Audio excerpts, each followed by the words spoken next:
name's Doug Jackson, and this is the number 4 car, the number 4 Batmobile. It was built by George Barris in 1966 for the Batman TV show. The number 1 car was a Lincoln Futura that was cut into the Batmobile, and 2, 3, and 4 were fiberglass cars that were molded off of the number 1 car. 2, 3, and 4 were built for promos going around the country.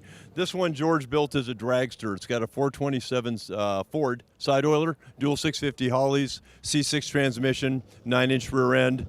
This is the only car besides the number 1 that was actually in the TV show. They crunched number 1 on set, needed a backup, and number 4 was handy. So this was in one episode on the show. This is the only one of the 3 fiberglass cars that actually was on film. The car, I've restored it back to its original 1966 Splendor.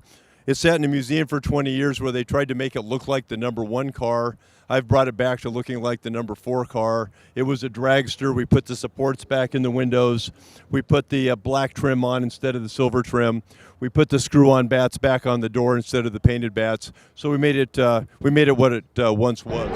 Right now, the paint job was just redone. Haven't even put wax on it yet. There's a guy in Logansport, Indiana, that has the official license to build Batmobile replicas. His name's Mark Rabkop. Great guy and does great work. He took the car and did the paint for me, and did a lot of restoration work on the car, including wiring and brake lines and things like that. Did a great job. Just got the car back last week. Still smells like new paint. Well, the inside, like I said, when it was in the museum, they changed a lot of the interior to make it look like the number 1 car. I got some old grainy pictures of the number 4 car, and between Mark and myself, over the last couple of years, we managed to find all the pieces and make it look like it did in 1966. The car's all Ford.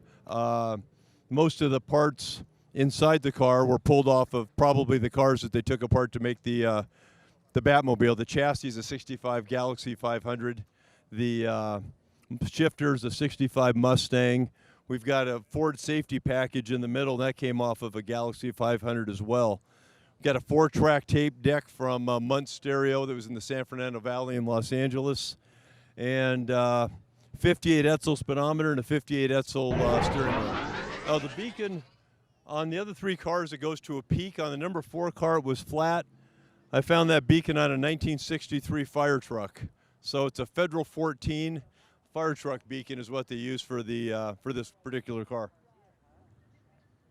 Sun tack, and I think that's about all we've got. Yeah, this thing used to pull 10s. The driver was Bill Shrewsbury. Now I changed the cam in the car. It was too lumpy to drive around on the streets, and I detuned it so I could run on pump gas. When I bought the car had no headers, just straight pipes, and if it wasn't at 3,500 RPMs, you were going to stall.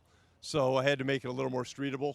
So with a change of cam, and like I said, I detuned it a little bit so I could run on the pump gas. No, those are not exhausts. Remember, this was nuclear powered. Those are rocket launchers, but the rocket launchers do work. I put a T-shirt cannon, like you'd see at a basketball or a hockey game.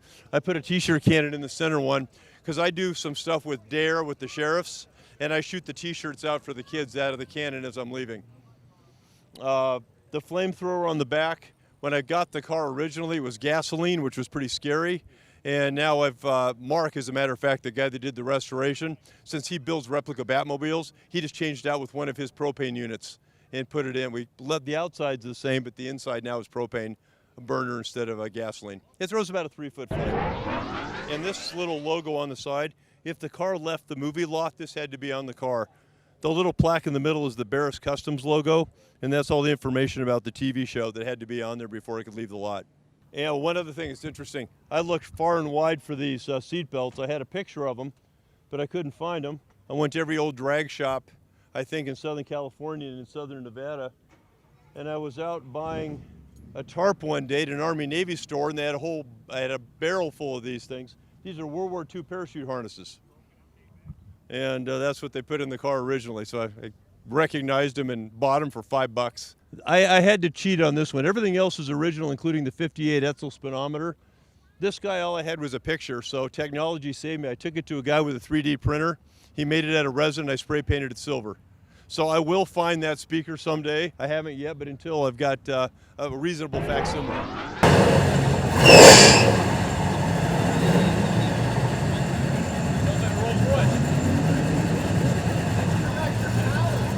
Yeah, scary. You don't want to see me inside.